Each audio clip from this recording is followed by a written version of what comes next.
Welcome to TechMind, your source for all things tech. Today, we're diving into the fascinating world of quantum computing. It's like a supercharged computer from the future. Let's get started. Have you ever wondered how computers work? They use tiny electronic switches called transistors to store and process information. But what if I told you there's a whole new kind of computer that doesn't use transistors, but instead uses the mysterious laws of quantum mechanics? That's quantum computing. Quantum computing is based on the mind-bending principles of quantum mechanics.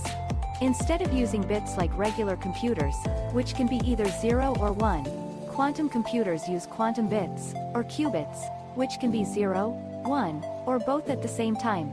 This is called superposition. But wait, there's more. Quantum computers also take advantage of a phenomenon called entanglement. It means that qubits can be linked together in a special way, so that changing the state of one qubit instantly affects the state of another, no matter how far apart they are.